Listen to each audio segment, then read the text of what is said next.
I'm going to bring up the organizer, Bob Jeffers. He's going to say a few things. All the way from, I don't know where he is from, but here he is, Bob Jeffers.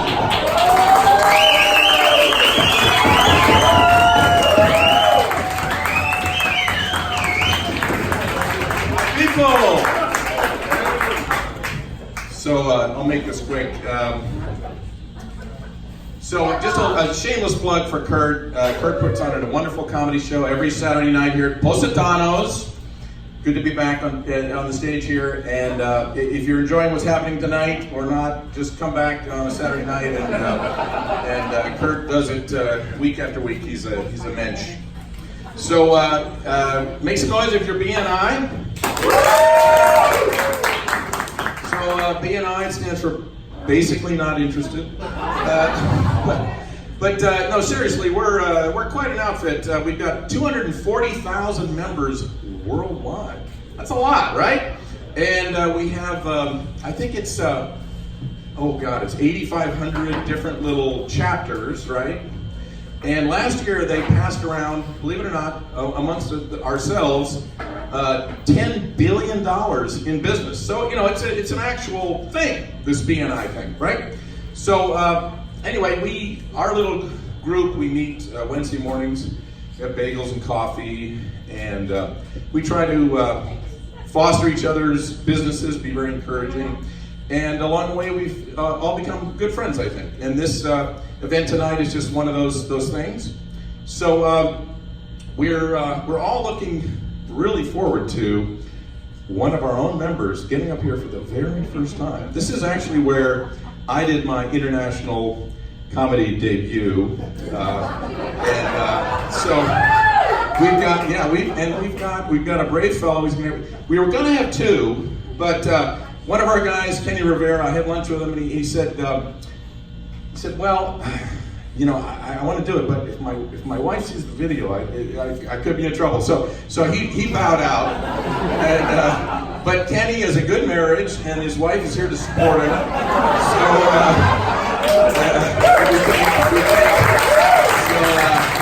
without further ado, how's the heart rate, Kenny? How's the heart rate? Okay, without further ado, Soltzman.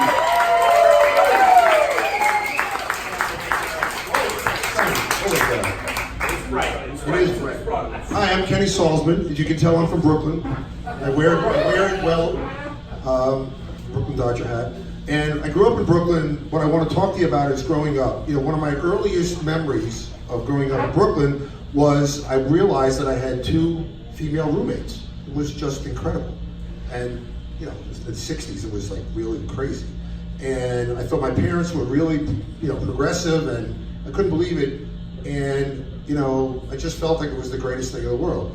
And, you know, I'm living in a co-ed dorm as a young kid. There was only one problem. The roommates were my grandma Lena and my sister Arlene.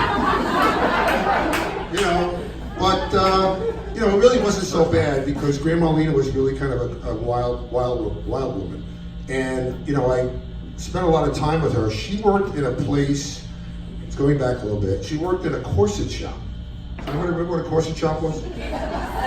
And, you know, I was a little pervert at the time, but I didn't really know that I was a pervert yet. So I would go and hang out at the corset shop, and if you know what a corset shop is like, it's got this, you know, they got the rack with all the brassieres and whatever, and, you know, a corset shop is when a woman gets there, you know, gets it fitted. So they had this whole wall, there was a whole wall of, changing rooms, you know, dressing rooms all along the wall. My grandma used to get up on the ladder. She was like 5 feet. Grandma, can you reach that? So anyway, I used to hang out there, and little did I know that, you know, I could really catch some really classic shots, you know, the pervert that I was. So the woman would be in the room, and grandma's like 5 feet. She's like pulling the thing, and I'm going, Grandma, to myself, I'm going, Grandma, could you turn a little left? Grandma, can you turn a little right? Oh, Grandma, hold on. Perfect, Grandma. You know, she didn't hear me, but, you know, so I got to hang out there for a little while. Eventually, the owner of the place, his name was Mr. T, he's the original Mr. T. He just said, you little shithead, get out of here. But, you know, so she was really responsible for some of my maturity as a young man. And they had a very, very Zoftic crowd, so it was really kind of cool. So there's more parts of my grandmother. My grandmother, when we lived together, she used to snore. And today there's this tremendous epidemic with snoring. I've never seen so many commercials about snoring in my entire life. Zipa and Zipa, and I checked on Amazon, and there's 100 different items on Amazon, on snoring. So when Grandma used to snore, as a little kid, I used to throw slippers at her, and it did work like 50% of the time. So, when it didn't work, so. Today I was talking to somebody and I'm thinking to myself, what if you go out on a date or and you things get going and you get back and things happen and then you get to sleep over and you roll over and all of a sudden you roll over and there's Darth Vader's stormtroopers with a CPAP on their face. That's a real turn on. Unless you're into intergalactic sex. So so I don't know. Where's the slipper when you need it? And the last thing is, we lived in a neighborhood in Brooklyn. It was a great area. It was a lot of different characters in the apartment house. My mother used to say, "Don't go near him, he's a drunk." So, Mr. Koch, he's a drunk. So anyway, there was an ultra-Orthodox Jewish family in the building, and luckily they got the floor below us. And I didn't really know much about it. So, I was Jewish, but I didn't really, Orthodox, whatever. They wear a yarmulke and the tzitzits, So, on Friday nights, they have to repent. It's repenting and praying on Friday night, from Friday night sundown to Saturday night sundown. So, but again, I was kind of, not really understanding that. And I used to bowl, so I was really into bowling in those days. And I had my plastic pins and my rubber softball, and I had a bolster, on the back of the radiator. And I'm going to town. I'm Don Carter, and I'm Ray Bluth, and Dick Weber, and boom, boom, boom, boom. And all of a sudden, you hear the banging of the broom. Cut it out, cut it out, cut it out, cut it out. So I'm saying, all right, give me a break. So I just kept playing. Anyway, so. The offshoot of that is we're in the elevator. No, I'm sorry. We're in the hallway and we run into the family, and the mother's really pissed. She's like, and she gives my mother this really evil eye, and almost like wants to choke her or something, And I'm like, give her a break. So I decided that I had to stick up for my mother, and not let Mrs.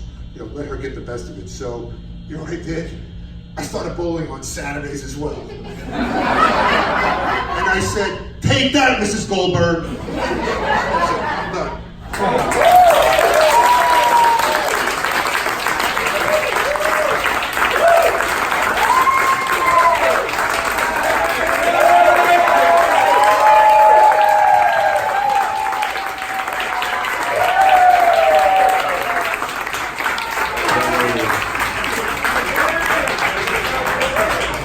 Salt of the earth, Soltzman. Kenny,